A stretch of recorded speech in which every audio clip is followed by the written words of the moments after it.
Okay, तो आप देख रहे हैं 10 के दमदार ट्रेड और मार्केट्स में थोड़ी रिकवरी आने की कोशिश। फिलहाल निफ्टी देखिए निचले स्तर से 26,119 इसका निचला स्तर, वहां से रिकवरी दिखाने की कोशिश। और जो बेस वन में बातें कही गई थी वीरेंद्र जी, सटीक आपकी जो एनालिसिस थी, जो लेवल्स आपने बताया था 26,129 और 26,83 तक का, वहां से देखिए वहां तक हम टच किए, फिर एक वहीं से रिकवरी आती हुई नजर आ रही है। अब क्या फ्रेश व्यू बन रहा है? शायद अभी तो देखिए आपको इसी रेंज को ट्रेड करना पड़ेगा। अभी मेरे पास जो स्टैट्स है ना, जो कल के एग्रेशंस थे पुट राइटर्स के पास थे, 26,100 का पुट राइटर, उस सुबह मैंने आपको दिखाया ना श्रेया, 225% OI बिल्डअप हुआ था 26,100 के पुट का। तो सिंपली मीन यही था, कल का ब्रेकआउट पॉइंट आज का बेस होगा। निफ्टी ड्रिफ्ट हुआ वहीं तक, बेस वन तक, वहीं से पुल बैक। लेकिन याद रखिएगा, बहुत एक्सपेक्टेशन मत रखिए जब तक कि RS1 ना बाइसेक्ट हो जाए। प्लीज डायरेक्टर साहब सुबह की प्लेट लेके आइए RS1 की ट्रेजेक्ट्री, और प्लीज रखिएगा 26,200 की कॉल। जब तक कि श्रेया, अब हमें हर बार अपने ट्रेड्स को अनवाइंड करना है 26189 और 223 के बीच में।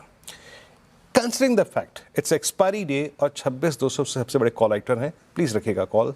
ये देखिए 3.5 करोड़, यानी ये सिंपली मीन है कि आज का थ्रेशोल्ड पॉइंट होगा 26,223। जब ये पार होगा तब ऊपर की तरफ दोबारा बाय ट्रेड इमर्ज होगा। अदरवाइज जो ट्रेड आपने लोअर ट्रेजेक्टरीज पे लिया है उसको आप स्क्वायर ऑफ कीजिए। श्रेया ओके, तो ये रणनीति हो गई है। निफ्टी की फ्रेश व्यू हमने बता दिया, लेवल्स ध्यान में रखिएगा, और जैसा कि हम लेवल्स बता रहे हैं वैसा ही रिएक्ट करता हुआ फिलहाल बाजार नजर आ रहा है। चलिए, शो में हमारे साथ पहले शो से राजेश पालविया जी और गाबा सर जुड़ेंगे, और इस शो में क्या क्या बातें होंगी उन सब पे हम अभी आपको बता देती हूँ। 10 के दमदार ट्रेड में हम ट्रेड लेंगे निर्मल बैंक के विकास सालुंखे और सेंट्रम ब्रोकिंग के नीलेश जैन से भी। ये हमारे टॉप ट्रेड्स बताएंगे आपको। और 2026 के मार्केट आउटलुक पर एमके इन्वेस्टमेंट मैनेजर्स के CIO मनीष सुनथालिया से बात होगी। वहीं मार्केट टेक्निकल पर केडिया इकोनॉमिक्स के फाउंडर सुशील केडिया से चर्चा करेंगे।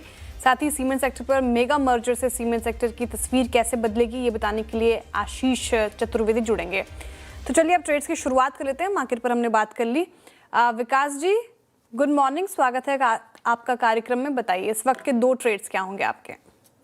गुड मॉर्निंग श्रेया जी। देखो, ओवरऑल मार्केट का सेटअप पॉजिटिव साइड में देखने मिल रहा है। मेरे दोनों भी काउंटर बाय साइड में रहेंगे। पहले तो कॉनकॉर मुझे स्ट्रांग लग रहा है, बॉटम फिशिंग होते हुए देखने मिल रहा है।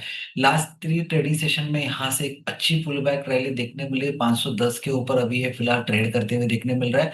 मुझे लगता है 540 के टारगेट के लिए इसको यहाँ पे बाय किया जा सकता है। नीचे में 502 इंपॉर्टेंट बेस अभी बन चुका है, तो 502 के स्टॉप लॉस से कॉनकॉर को यहाँ पे बाय किया जा सकता है। टेक्निकल फ्रंट पे वीकली और डेली दोनों में एक रिवर्सल पॉइंट यहाँ पे देखने मिल रहा है, तो मुझे लगता है एक अच्छा काउंटर यहाँ पे देखने मिलेगा। दूसरा रहेगा बायोकॉन। बायोकॉन में हालांकि थोड़ा सा सुस्त कारोबार यहाँ पे देखने मिल रहा है, बट ओवरऑल ये 400 के ऊपर मुझे लगता है कि एक अट्रैक्टिव मोमेंटम करा सकता है ऊपर की तरफ। पहला टारगेट जहाँ पे 418 का देखने मिलेगा, तो मुझे लगता है 418 के टारगेट के लिए बायोकॉन को यहाँ पे बाय किया जा सकता है। 394 का यहाँ पे इंपॉर्टेंट बेस बन चुका है, तो 394 का स्टॉप लॉस लगा के बायोकॉन को यहाँ पे बाय किया जाए। ओके, माना सर आपके ट्रेड्स तो प्रकाश सर माफ कीजिएगा। अच्छा, मेरा अच्छा, मुझे लगता है इस वक्त कंटेनर कॉर्पोरेशन पसंद है मुझे। इस वक्त कंटेनर कॉर्पोरेशन 512 के आसपास ट्रेड कर रहा है। 510 का स्टॉप लगाएंगे, करीब 2-3 रुपए का स्टॉप है। जो गलती मैं कर रहा हूँ वो भी आप भी कर रहे हैं प्रकाश सर। कंटेनर कॉर्प अभी लिया है विकास जी ने। वो निफ्टी देखते देखते ना वो प्रकाश का मानस चढ़ गया जबान पे। कॉल क्या है सर आपकी? कंटेनर कॉर्प छोड़ दीजिए। अल्ट्राटेक सीमेंट ले लेते हैं।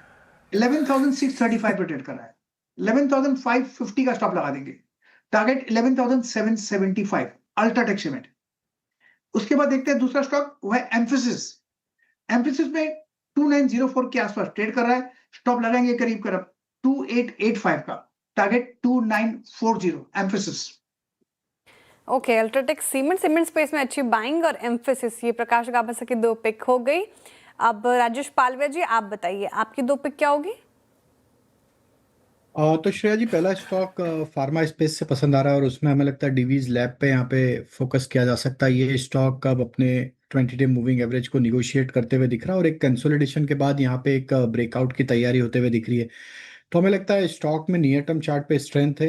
अपसाइड के टारगेट हम एक्सपेक्ट कर रहे हैं जो आ सकते हैं करीब 6,620 से लेके 6,650 की तरफ। On the down side stop loss suggest करेंगे करीब 6,490 के आसपास।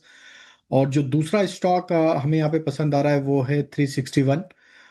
ये स्टॉक में भी एक रेंज का ब्रेकआउट आते हुए दिखा है डेली चार्ट पे। Stock comfortably 50 day moving average को होल्ड आउट करते हुए देखने को मिला इस वॉलेटिलिटी में भी, और वहां से एक अच्छा स्ट्रॉन्ग पुल बैक बना है। अपसाइड के टारगेट एक्सपेक्ट कर रहे हैं इसमें करीब 1220 1225 की तरफ। On the down side stop loss होगा करीब 1150 के आसपास। नीलेश जी, आपके दो ट्रेड्स। मॉर्निंग वीरेन जी, मॉर्निंग सभी को। देखिए, दोनों खरीदारी वाले स्टॉक है। सबसे पहले जो स्टॉक रडार पर है वो है एनएमडीसी। इस पर्टिकुलर काउंटर में काफी अच्छे 2 मंथ्स कंसोलिडेशन का ब्रेकआउट हमें आज के सेशन में देखने को मिल रहा है और वॉल्यूम एक्शन काफी अच्छा है। इनफैक्ट ऑलरेडी हमने कल के पूरे दिन के वॉल्यूम को क्रॉस कर दिया है फिलहाल। तो प्राइस एंड वॉल्यूम ब्रेकआउट है ऊपरी सर पर। 83 और 85 के दो टारगेट के लिए एनएमडीसी को लॉन्ग करने की सलाह होगी। स्टॉप लॉस रखना होगा 78.5 दिन के लोवेस्ट लेवल के आसपास का। वहीं जो दूसरा स्टॉक पसंद आ रहा है वो है फार्मा स्पेस में से Glenmark pharma.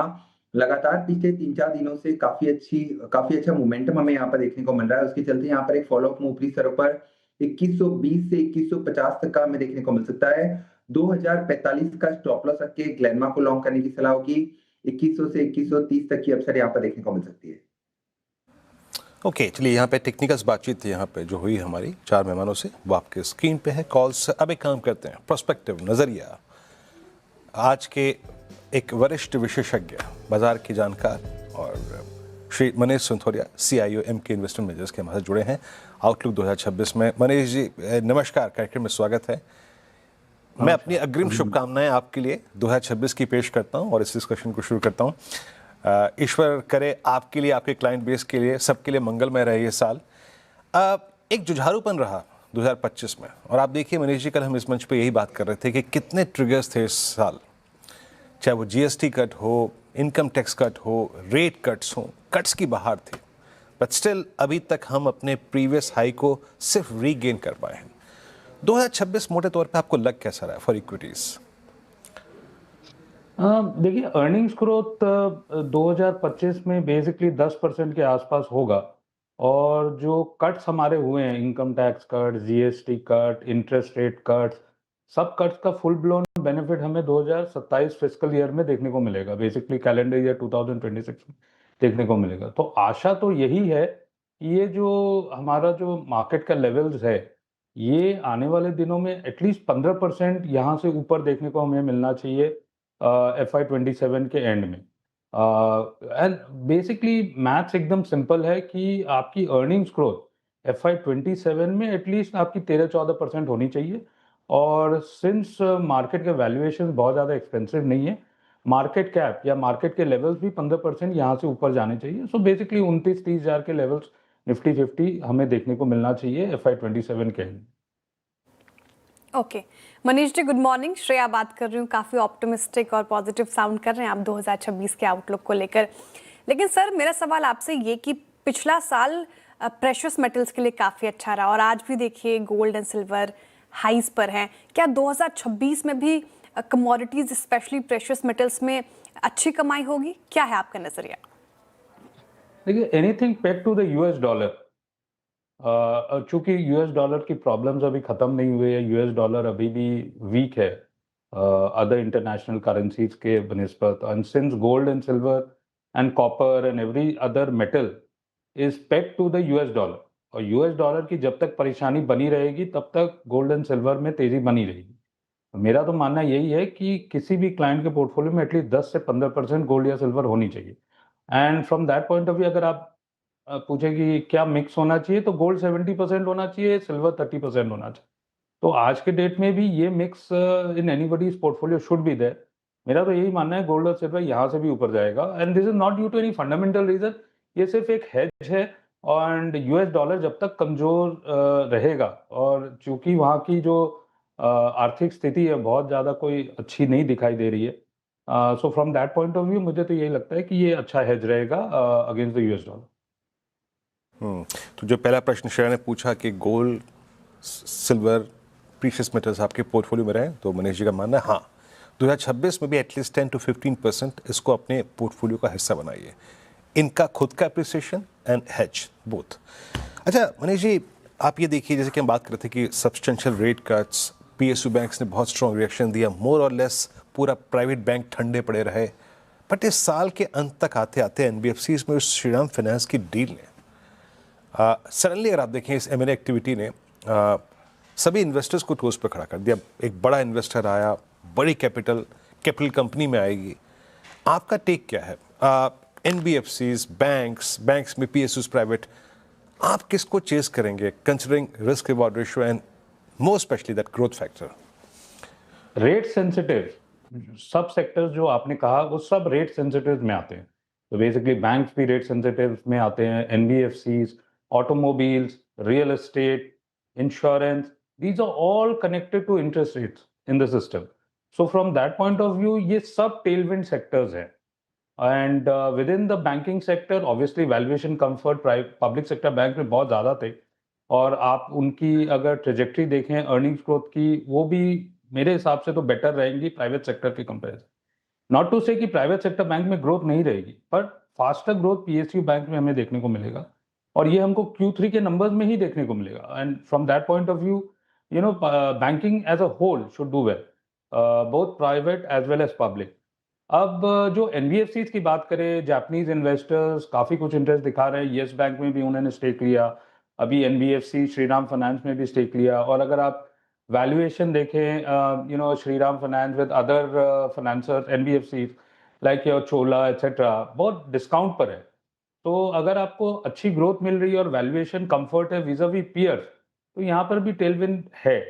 And rate cut का इम्पैक्ट बेसिकली एनबीएफसीज को इमीडिएटली बेनिफिट होता है, क्योंकि कॉस्ट ऑफ फंड्स नीचे जाते हैं, क्योंकि उनकी होलसेल बोरोइंग होती है, और जो यील्ड्स होते हैं लेंडिंग में, वो धीरे धीरे रीसेट होते हैं over the life of the loan that they have given. So from that point of view NBFCs की मार्जिन ऑगमेंट होगी, एंड दैट इज वाई ये एनबीएफसीज को जो एक रेट कट तो ऑलरेडी हो चुका, फरवरी में या जून में एक और रेट कट होगा, तो उनकी मार्जिन एक्सपैंड होगी, एंड ऑब्वियसली ग्रोथ भी बेटर होंगे, क्योंकि ऑटोमोबाइल फाइनेंसिंग एक्सेट्रा थोड़े टेलविंड में है।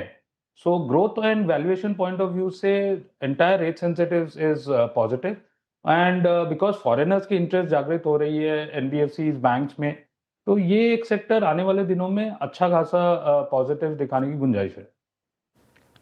ओके, तो एनबीएफसीज बैंक्स पॉजिटिव नज़र आ रहे हैं आपको। मनीष जी, लेकिन आईटी स्पेस 2025 में काफ़ी इसने निराशा जताई है, और पूरा ये स्पेस काफ़ी कमज़ोर रहा है, लेकिन अब कुछ हमें सत्रों से लग रहा था कि एक ग्रीन शूट्स देखने को मिल रहे थे। आईटी स्पेस के लिए 2026 कैसा होगा? और एक और सवाल मेरा आपसे ये कि ऐसा कोई सेक्टर है जो आप अवॉइड लिस्ट में डाल रहे हैं 2026 के लिए? पहले अवॉइड की बात करें तो जो सेक्टर्स सरकार के पॉलिसीज पर डिपेंडेंट है, जैसे कि गवर्नमेंट स्पेंडिंग पर, देखिए अगर नॉमिनल, देखिए इंडिया में रियल जीडीपी ग्रोथ की प्रॉब्लम नहीं है। रियल जीडीपी ग्रोथ इस साल भी 7.2% होगा, पर नॉमिनल जीडीपी ग्रोथ की इश्यूज है, क्योंकि इन्फ्लेशन बिल्कुल भी नहीं है सिस्टम में। तो डबल डिजिट नॉमिनल ग्रोथ भी मुश्किल है पहुंचना, 9-9.5% होगा। तो गवर्नमेंट की जो रेवेन्यू कलेक्शन है वो नॉमिनल जीडीपी ग्रोथ से पैक्ड होती है। तो रेवेन्यू कलेक्शन बहुत ज्यादा इन्फ्लेटेड नहीं होने के कारण गवर्नमेंट की जो स्पेंडिंग एबिलिटी है वो कंटेन्ड है। अब उसमें गवर्नमेंट ये बोलेगी कि मैं डिफेंस में ज्यादा स्पेंड करूंगा, एंड यू नो दूसरे सेक्टर्स लाइक इंफ्रास्ट्रक्चर वगैरह में आउटले उतना ही बैलेंस रहेगा, क्योंकि गवर्नमेंट की जितनी बैलेंस शीट की स्ट्रेंथ है उसी हिसाब से स्पेंडिंग होगी। तो मेरा यही मानना है कि रोड्स, रेलवेज, डिफेंस जो लास्ट 5 साल में काफी तेजी दिखाई, क्योंकि गवर्नमेंट की स्पेंडिंग बहुत स्ट्रांग थी, तो गवर्नमेंट की जो एबिलिटी है स्पेंडिंग में वो थोड़ी कंटेन रहेगी। And from that point of view valuation अभी भी बहुत ज्यादा कंड्यूसिव नहीं है, फुल है। मतलब ऐसा नहीं है कि लॉन्ग टर्म में तेजी नहीं रहेगी, पर near term next 1 year point of view valuation comfort उतना नहीं दिखाई देता। सो में थोड़ा मेजर्ड आउटलुक रहेगा आपका, यू नो, गवर्नमेंट स्पेंडिंग के पॉइंट ऑफ व्यू से। एंड वो सब सेक्टर्स जहां गवर्नमेंट स्पेंडिंग डिपेंडेंट सेक्टर्स है, वो सब थोड़े से सबड्यूड आउटलुक होंगे। ऑफ कोर्स ये कहना भी बिल्कुल ठीक है कि 1 फरवरी को हमारी बजट है, और बजट के समय रेलवेज, डिफेंस, ये सब एंटिसिपेशन में बढ़ते हैं कि गवर्नमेंट के आउटले किन सेक्टर्स में कितनी होंगी, बट थोड़ा सा मेजर्ड आउटलुक रखना चाहिए, मेरा तो यही मानना है। एंड दूसरा जो आईटी का सवाल था, देखिए रुपी डेप्रिसिएशन तो आईटी को बेनिफिट करेगा।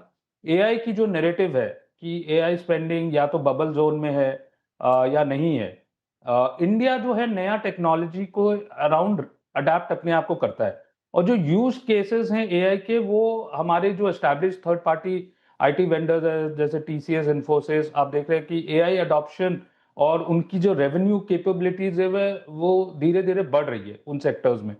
तो और वैल्यूएशंस अभी बहुत डिस्काउंट में है लास्ट 1 ईयर के वैल्यूएशन कंपेयर।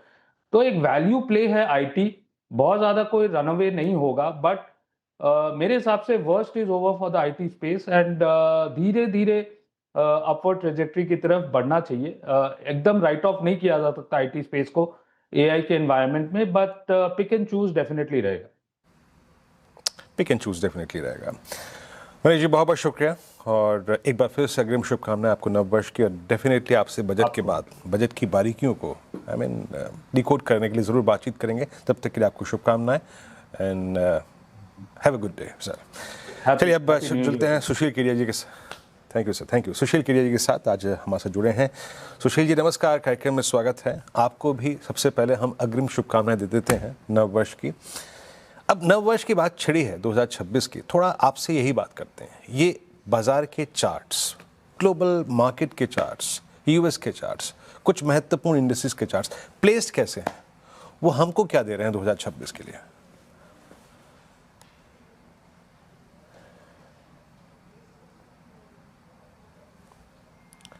सुशील जी आप म्यूट पे हैं, अनम्यूट कीजिएगा प्लीज। आप म्यूट पे हैं अभी भी। अच्छा, अभी मेरी आवाज आ रही है? हाँ बिल्कुल बिल्कुल बिल्कुल सही आवाज मिल रही है आपकी। तो आने वाले नववर्ष की शुभकामनाएं वीरू जी, आपको, श्रेया जी को, अनुज को, पूरी टीम को और आपके सभी दर्शकों को। जी। क्या पता आज मेरा माइक पहली बार जो म्यूट हुआ है वो इशारा कर रहा है कि 2026 में सबकी बोलती बंद हो जाएगी, पर वो बोलती बंद होने के पहले पीसीआर कृपया ये निफ्टी चार्ट मेरे स्क्रीन से दिखाएं। वो बोलती बंद होने से पहले एक आखिरी उन्माद जो बचा है अब वो मचेगा।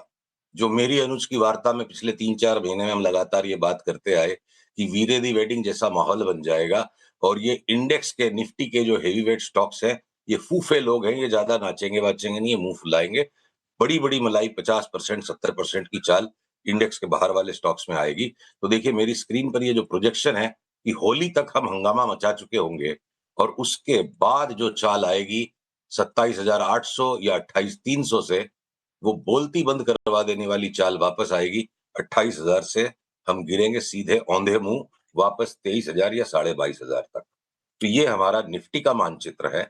और अगर अब मैं बैंक निफ्टी पर आऊं, तो बैंक निफ्टी ने देखिए निफ्टी पे आने वाले इस कोहराम को पहले से ही इंडिकेट करना शुरू कर दिया है कि बैंक निफ्टी में अब एक सीवियर अंडर परफॉर्मेंस जनरेट होने लग गया है। वो मैं आपको दिखाऊंगा चार्ट पे कहाँ है। और ये बैंक निफ्टी में अंडर परफॉर्मेंस है कि पीएसयू बैंक्स की चार्ट सारी पूरी हो चुकी हैं, पर चूंकि अगर अभी लार्जर मार्केट थोड़ा ऊपर की तरफ ही चलेगा तो ये यहाँ टाइम पास कर सकते हैं, ये ड्रैग करेंगे बैंक निफ्टी के परफॉर्मेंस को। और बैंक निफ्टी में जान अगर बची है तो वो कोटक, एक्सिस और इंडसइंड बैंक के कारण बची है। आईसीआईसीआई बैंक थोड़ा मेंटेनेंस मूवमेंट दे देगा। तो अगर मैं आपको बैंक निफ्टी का अंडर परफॉर्मेंस दिखाना चाहूं, देखिए 2020 में 2 जनवरी को जो मेरा अनुज के साथ पहला इंटरव्यू था, और वहां कोरोना की कहीं भनक नहीं थी, और हमने आपको बहुत कठोर शब्दों में कहा था कि ये मार्केट जहां 12,400 के नीचे गया पिघल जाएगा बाजार, 7,500 भी हो सकता है। तो खैर वैसी सीवियरिटी नहीं है। इवेंट्स अपने आप आगे अनफोल्ड करते हैं, और बड़े इवेंट्स की खबर हर देश के बड़े लोगों को होती है, उनका दांव बाजार में चार्ट्स पे रिफ्लेक्ट करने लगता है। बैंक निफ्टी की लॉन्ग टर्म वीकली चार्ट पे आप देखिए बहुत माइनर न्यू हाइज बनाता है बैंक निफ्टी, वो निफ्टी के जैसा बड़ा स्विंग नहीं दे रहा है। तो देखिए बाजार के अंदर जैसे किसी भी पार्टी में पार्टी जमती है जब दारू बटे, और शेयर बाजार की दारू है मुनाफा। तो मुनाफा के अभाव में स्कैर्सिटी ऑफ अर्निंग्स, आपका बिंदु बहुत स्पष्ट और सही था कुछ देर पहले कि जीएसटी कट आ गया, इनकम टैक्स में रिलीफ मिल गई, इतने सारे अच्छे काम हो गए मैक्रो लेवल पर हमारे बाजार ने मियरली अपने पुराने हाई को टच किया। और अब की बार ये जो हाई पे नया चला भी जाएगा तो वो अक्रॉस द बोर्ड वाला पार्टिसिपेशन नहीं है, बाजार एकदम सिलेक्टिव होता जा रहा है। तो बैंक निफ्टी अब अगले 1, 2, 3 साल तक निफ्टी को अंडर परफॉर्म करे, यहाँ देखिए मोमेंटम पकड़ नहीं रहा है। बाजार का राजा भाव है, भाव भगवान नहीं है, बाजार का राजा है भाव, और बाजार की रानी है मोमेंटम। तो अगर मोमेंटम नहीं है बैंक निफ्टी में, आज के 4 साल पहले 53,422 पे था, और आज भी 59,000 पे अगर कोई पैसिवली इन्वेस्ट करके बैठ गया किसी बैंक निफ्टी फंड पे, तो ब्याज की भी वसूली नहीं हुई है। तो जो पैसा बन रहा है बैंकों में, ट्रेडिंग में बन रहा है, और इन स्विंग्स को खेलने में बन रहा है, रिटर्न्स नहीं है। और ये रिटर्न्स नहीं का फेज निफ्टी की तेजी के सामने, ओवरऑल मार्केट के मैक्रो के सामने एक अपने आप को मेंटेन करता चला गया। तो थोड़ा सा परसिस्टेंस, ट्रेंड में, परसिस्टेंस में, रिटर्न्स में और सर्वाइवल में बड़ा फर्क है। Bank Nifty is just a survivor for now, और उसको रिप्लेस कर रहा है सीएनएक्स आईटी। 4-5 महीने से हमने लगातार बिल्कुल एक्सट्रीम पेसिमिज्म में ओपनली ये दांव लिए। अनुज से आपसे बार बार बात हुई कि आईटी सरप्राइज करेगा, और वो आईटी जोर से सरप्राइज करता जाएगा फर्दर। तो अब मैं अगर शॉर्ट टर्म में जब तक ये 27,500 28,000 तक की चाल आती है, उसके लिए अगर मैं एफएमसीजी को हमने एक आधार बनाया कि जब जब भय का वातावरण रहेगा ग्लोबल मैक्रो के अलावा, अब अर्निंग्स वॉलेटिलिटी भी ग्लोबल मैक्रो के अलावा, जियोपॉलिटिक्स के अलावा ग्लोबल मैक्रो का बड़ा बिंदु बन जाएगा अर्निंग्स वॉलेटिलिटी। और तीसरा जो घातक, बिल्कुल घायल है तो घातक है, तो घायल करने वाली बात जो ग्लोबल मार्केट्स में आने वाली है, वो येन का कैरी ट्रेड जोर से अनवाइंड करेगा। एक बार येन के सामने डॉलर 20% 25% अगर लुढ़क जाए, तो चाराने आठाने के ब्याज पे वहां से जापान से पैसा बोरो करके जो बड़े हेज फंड्स और बड़ी ट्रेजरीज दुनिया के हर एक मार्केट में बड़ा सट्टा जमा लेती है, उनकी कमर टूटेगी। और चाइना का मार्केट, जापान का मार्केट, हांगकांग का मार्केट, ताइवान का मार्केट, ये सारी इक्विटी इंडिसेस यूफोरिक स्टेट पर है। और ये जब भी येन का हिट आएगा, इन मार्केट्स में बड़ा मेल्ट ऑफ आ सकता है। तो एफआईआईस की रिलेटिव एलोकेशन में, चाहे Asia allocation, emerging markets allocation, एक जनरल धारणा सी है, जनरल टेंडेंसी है कि चाइना इंडिया के बीच में कैपिटल एलोकेशन की कंपटीशन चलती है। तो कुछ हद तक ये east Asian markets, east Asia का कोलैप्स जो आएगा, हो सकता है वो इंडिया को बॉय अप कर जाए। दूसरी तरफ जो भय का वातावरण S&P 500 और नैस्डैक में बना हुआ है, हमने बड़ी गहराई में नैस्डैक के टॉप 20 स्टॉक्स को लास्ट 10-15 दिन में बड़ी डिटेल में उनकी चार्ट्स को इवैल्यूएट किया। 20% से ज्यादा का करेक्शन यूएस मार्केट्स में न बने इंडिपेंडेंटली, एक तरफ तो ये चार्ट्स कह रहे हैं, और दूसरी तरफ एक और अनहोनी घटना का डेवलपमेंट हो रहा है। चारों तरफ मैक्रो स्टोरी जो चल रही है, मैक्रो पंडित्स का ओपिनियन है, फेड के पास कोई रास्ता नहीं है, वो रेट घटाएगा। अपने पांव पे कुल्हाड़ी कोई मारता है क्या? 27 ट्रिलियन डॉलर का अगर डेट रोल ओवर होना है, 27 ट्रिलियन डॉलर की टोटल आउटस्टैंडिंग है, 12 ट्रिलियन डॉलर का डेट रोल ओवर होना है, तो यहां से अगर रेट्स बढ़ेंगे, वो कैसे बढ़ेंगे और क्यों, फेड किस तरीके से बढ़ाएगा, वो आने वाला वक्त दिखाएगा। देखिए, जिसकी लाठी होती है भैंस उसी की होती है। इकोनॉमिक्स की किताब का आखिरी अनछपा पन्ना है, जिसकी लाठी उसकी भैंस। और उस पन्ने को रियलाइज किए बिना लोग 15-15, 20-20, 30-30 साल तक अपने करियर में सिर्फ थ्योरी को धकेलते रह जाते हैं।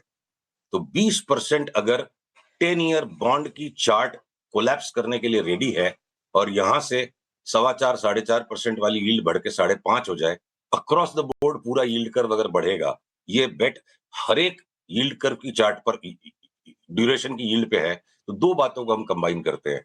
डॉलर इंडेक्स पे हम ऑलरेडी ऑन रिकॉर्ड है लास्ट 1.5 महीने से कि एक बार 112 तक डॉलर इंडेक्स जाएगी, फिर वहां से कुछ करेक्शन देने के बाद पता नहीं कोई अनहोनी इसको 120 तक भी ले जाए तो बड़ी बात नहीं है। एक बार हम 112 को खेलें, डॉलर भी मजबूत होगा, रेट्स भी बढ़ेंगे, तो unprecedented flight of capital into the US charts में प्रोग्राम्ड दिख रही है। वो फेड मतलब 2 महीने बाद क्या करेगा, ट्रंप किस तारीख को क्या बोलेगा, ये सारी की सारी बातें सेल्फ अपॉइंटेड फंडामेंटल एनालिस्ट को पहले से ट्रंप साहब लिस्ट बना के दे देंगे। ऐसा होता नहीं है। तो हम ये बेट ले रहे हैं क्योंकि जो अनपॉपुलर है, जो लेस देन नोन है, और वो चार्ट्स पे रिफ्लेक्ट हो रहा है। अगर यूएस के रेट्स बढ़ेंगे, डॉलर इंडेक्स बढ़ेगा, अनप्रेसिडेंटेड स्ट्रेंथ यूएस मार्केट्स में लौटेगा।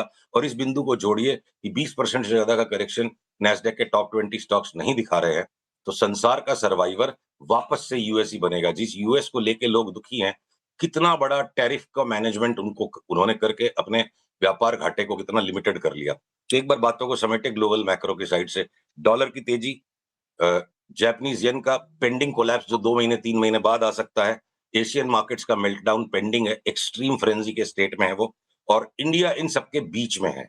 और इंडिया के अंदर में जो मिडलिंग ल्यूकवार्म परफॉर्मेंस आया, बाजार की दारू मुनाफा है, और मुनाफे की स्कैरसिटी है कॉर्पोरेट परफॉर्मेंस में, जहां सिलेक्टिव पॉकेट्स में आपको अर्निंग्स का मोमेंटम मिल जाएगा, या फिर फियर ट्रेड की वजह से क्वालिटी को लोग चेस करेंगे। तो हमारे पास लंबी चौड़ी लिस्ट है, छोटे बड़े हर तरह के एमएनसी स्टॉक्स में हम 50, 60, 70% तक का सुशील जी, महीने में देखते ओके, हैं। I got your point. I mean, हाँ, मैं आता हूँ। आपने एक बात कही शुरू में कि ब्लास्ट होगा मिड कैप्स में, है ना? एक टर्मिनोलॉजी का आपने इस्तेमाल किया था। कहाँ पर आप बड़े मूव्स देख रहे हैं मिड कैप्स में? देखिए, हमारे 4-5 सेक्टर्स में हमें यहाँ से बहुत बड़ी परसेंटेज मूव दिखती है, इतने नैरो विंडो में कि होली तक हंगामा हो जाए और दिवाली तक दिवाला हो जाए। इस तरह की वॉलेटिलिटी 2026 में अगर होगी, तो देखिए, एक तो मीडिया के 4-5 स्टॉक्स है जो यहाँ से डबल होने को रेडी बैठे हैं। वो आपका नेटवर्क 18 भी है, जी भी है, सन टीवी भी है, सारेगामा भी है, वो आपके जागरण प्रकाशन भी हो सकता है, एनडीटीवी तो हो सकता है बड़ा मल्टीबैगर भी बन जाए आगे चल के। दूसरी पॉकेट जहाँ पे हम बड़ी मूवमेंट देख रहे हैं ऊपर, वो एमएनसी स्टॉक्स हैं। मैं खाली लीवर की बात नहीं कर रहा हूं, तो हम एफएमसीजी को टच करेंगे जब उस पे आएंगे, चाहे वो इसाब इंडिया है, चाहे केएसबी पंप्स है, चाहे वो जिलेट है, चाहे प्रॉक्टर एंड गैम्बल के दोनों स्टॉक्स हैं। एक भी मेरे को ऐसा एमएनसी स्टॉक नहीं दिख रहा है जो मुझे परेशान नहीं कर रहा है कि पैसे कहां से लाओगे इतने सारे के सारे। A big flight into quality is what charts are screaming, कि क्वालिटी को लोग चेस कर रहे हैं अर्निंग्स के अभाव में। अगला सेक्टर जो हम आते हैं कि जहाँ ये मैं परसेंटेज मूव्स की बात कर रहा नहीं, मल्टीपल्स की बात कर रहा हूँ। डबल हो सकते हैं, ट्रिपल भी हो सकते हैं स्टॉक्स। जब फ्रेंजी आती है तो उस तरह की आ जाती है। बहुत दूर की बात जो 2000 जो 22,000 तक आएगा वो हम तब देखेंगे, पहले 28,000 आने दीजिए। अब अगर मैं इंडिविजुअल थोड़े से कुछ स्टॉक्स को पिक करूं, अगर ऑटो के स्पेस में टाटा मोटर्स पैसेंजर व्हीकल, अब जो स्टॉक नीट एंड क्लीन हो गया, स्प्लिट के लिए जो भी प्राइस दबे हुए थे, यहां से वो हमारा जो ब्रेकआउट आना था वो आ गया 357 वाला। अगली चाल 555, और इवेंचुअली ये स्टॉक आपको हो सकता है 2026 में 700-800 में मिल जाए। तो अलग अलग पॉकेट्स में अपवाद आपको मिलेंगे। अगर जियो फाइनेंशियल सर्विसेज यहां से लगता है 30 से 35% ऊपर बढ़ जाएगा, अरे बाकी की सारी एनबीएफसी में जो फ्रेंजी मची हुई है, किसी भी टाइम बड़ा सरप्राइज करेक्शन अगर उनमें आ जाए। अगर मैं यहाँ बजाज ऑटो को देखूं, कि बजाज ऑटो यहाँ से मुझे 17-18 हजार का, क्या पता 20,000 तक का भी भाव हो जाए, 22,000 निफ्टी को एक बार भूल जाइए। शॉर्टर टर्म में हम एचपीसीएल, बीपीसीएल, ओआईएल, ओएनजीसी पे अगर तेजी में है, तो मैं कैस्ट्रॉल को कोई लार्ज कैप में नहीं गिन पाऊंगा, वो मिड कैप ही हो गया। कैस्ट्रॉल यहाँ से डबल हो जाएगा तो कोई बड़ी बात नहीं है। फर्टिलाइजर के स्टॉक्स चल पड़ेंगे। सो बाजार में तेजी सिलेक्टिवली है, अक्रॉस द बोर्ड नहीं है। अगर आपके डिफेंस के और रेलवेज के स्टॉक्स, जिसको हम लगातार मार्च से एम्फेसाइज करें, एक राउंड 70-80% के रिटर्न का आया, अच्छा खासा करेक्शन आ गया। लास्ट 3-4 दिन में रेलवेज और डिफेंस के स्टॉक्स में बड़ी तेजी के सबके ब्रेकआउट और सिग्नल्स आ गए। तो बड़ा सरकारी खर्चा हो, मुनाफे की दारू बढ़ जाएगी इन दोनों सेक्टर्स में। ओके, बहुत शुक्रिया सुशील जी, इतनी डिटेल में सभी क्वेश्चंस का आपने आंसर किया, चार्ट्स पे हमने समझे और आपकी राय हमने सेक्टर स्पेसिफिक और स्टॉक स्पेसिफिक भी आपने बात की। बहुत शुक्रिया आपके वक्त के लिए। चलिए अब आगे बढ़ रहे हैं और देखिए अडानी के ग्रुप के स्टॉक्स अगर आप देखें, अंबुजा सीमेंट जिस तरीके से आज रिएक्ट कर रहे हैं, लेकिन खबर क्या है, तो अडानी ग्रुप की सभी सीमेंट कंपनियां को एक प्लेटफॉर्म लाने का ऐलान किया गया। अंबुजा में एसीसी ओरिएंट सीमेंट का मर्जर होगा। मेगा मर्जर्स की ज़्यादा डिटेल एक बार और समझ लेते हैं आशीष चतुर्वेदी से। आशीष, गुड मॉर्निंग, बताइए आज क्या ये खबर है, मेजर डील क्या है ये? Good morning. और आज की सबसे बड़ी खबर है, इनफैक्ट सीमेंट स्पेस में आप देखें तो बहुत बड़ी एंटिटी यहाँ पर बनने जा रही है, क्योंकि जो दोनों दिग्गज सीमेंट कंपनीज है इसका यहाँ पर आपको मर्जर देखने को मिलेगा। साथ में अगर आप देखें तो कुछ छोटे नाम और भी हैं जिनका आगे जाके इंटीग्रेशन होगा, लेकिन इस बिग पिक्चर को समझना काफ़ी ज़्यादा इंपॉर्टेंट है। आप समझिए कि अभी जो 107 मिलियन टन पर एनम की क्षमता है वो FY28 तक बढ़कर 155 MTPA ये देखने को मिलेगी। तो मैसिव साइज और स्केल में बढ़त यहाँ पर आपको देखने को मिली। लेकिन सबसे बड़ा सवाल यही है कि मर्जर का रेशियो क्या है और किसको फायदा यहाँ पर देखने को मिलेगा। तो एसीसी के जो 100 शेयर है इसके ऊपर 328 शेयर अंबुजा के मिलेंगे। ओरिएंट के जो 100 शेयर हैं इस पर अंबुजा के 33 शेयर मिलेंगे। यानी अगर आप एसीसी और अंबुजा को देखें तो यहाँ पर इस मर्जर रेशियो से कुछ खास ट्रेडिंग बेनिफिट नहीं मिल पाएगा, लेकिन हाँ ओरिएंट सीमेंट के जो शेयर धारक हैं इनको जरूर फायदा यहाँ पर देखने को मिला, क्योंकि कल की जो क्लोजिंग है इसके हिसाब से तकरीबन 9% का फायदा है। लेकिन अब यही पूछ रहे होंगे कि ये कब तक पूरा होगा। 1 साल का समय कंपनी बता रही है अपनी रिलीज में कि इस इंटीग्रेशन को यहाँ पर देखने को मिल सकता है, लेकिन इसके लिए काफ़ी बड़े अप्रूवल की आवश्यकता होगी। मिसाल के तौर पर CCI है, शेयर होल्डर्स हैं, क्रेडिटर्स हैं, सेबी है, NCLT है। अभी फिलहाल शेयरधारकों को बोर्ड की तरफ से जो है मंजूरी यहाँ पर देखने को मिली है। क्या कारण था जिसके चलते इंटीग्रेशन है? हालांकि जो सीमेंट के एनालिस्ट हैं लंबे समय से बात ही कर रहे हैं कि एक अम्ब्रेला के अंदर अडानी का सारा सीमेंट कारोबार होगा। इसकी चर्चा तो काफ़ी लंबे समय से हो गई थी, लेकिन इसका कॉस्ट बेनिफिट और सिनर्जिस्टिक बेनिफिट यहाँ पर आपको देखने को मिलेगा। बैलेंस शीट मजबूत होगी, कॉस्ट का एडवांटेज है। इनफैक्ट अगर आप कॉस्ट के एडवांटेज को क्वांटिफाई करके भी देखें तो तकरीबन 100 रुपये प्रति टन, ये आप देखें तो कॉस्ट का एडवांटेज यहाँ पर देखने को मिलेगा। अब ये बिग पिक्चर आपके सामने नंबर्स के माध्यम से लेकर आता हूँ, जहाँ पर आप देख सकते हैं कि FY25 के क्या फाइनेंशियल्स हैं कंपनीज के, सीमेंट कंपनीज के, और यहाँ पर किस प्रकार का असर देखने को मिलेगा। तो मुनाफा और रेवेन्यू का आंकड़े के लिहाज से अगर आप देखें तो अंबुजा और ACC बड़े सिग्निफिकेंट है। अंबुजा सीमेंट का जो मुनाफा है 5000 करोड़ से प्लस था, ACC में 2400 करोड़ प्लस है। इसके अलावा ओरिएंट सीमेंट में भी अगर आप देखें तो 2700 करोड़ के आसपास की टॉप लाइन है। वहीं आप सांगी इंडस्ट्रीज को देखें तो कंपैरेटिवली साइज और स्केल के हिसाब से बहुत छोटी सी लगती है। पेना भी है लेकिन वो लिस्टेड नहीं है। 969 करोड़ की रेवेन्यू और तकरीबन 500 करोड़ के आसपास का घाटा यहाँ पर देखने को मिला था। लेकिन ओवरऑल साइज और स्केल के लिहाज से अब अडानी नंबर 2 प्लेयर बन गया है सीमेंट सेक्टर में। फिर आशीष, इस विलय की पूरी स्टोरी, इस पूरी कहानी को, नंबर क्रंचिंग को स्क्रीन पर रखने के लिए बहुत बहुत शुक्रिया आपका। निफ्टी उसी 26,200 और 26,100 ऑप्शन राइटर्स के बीच में झूलता हुआ मैं चलता हूँ जनाब, है ना। पश्चिम यहीं रहेंगे, छोटे से ब्रेक के बाद ट्रेडर्स हॉटलाइन लेके आएंगे आपके लिए प्रश्नों के उत्तर। कोई भी फंसा हुआ ट्रेड जरूर पूछिएगा। शायद कौन मेहमान है आपके साथ आज क्योंकि मंगलवार है तो आशीष बहेती जी होंगे सवालों के जवाब देने के लिए।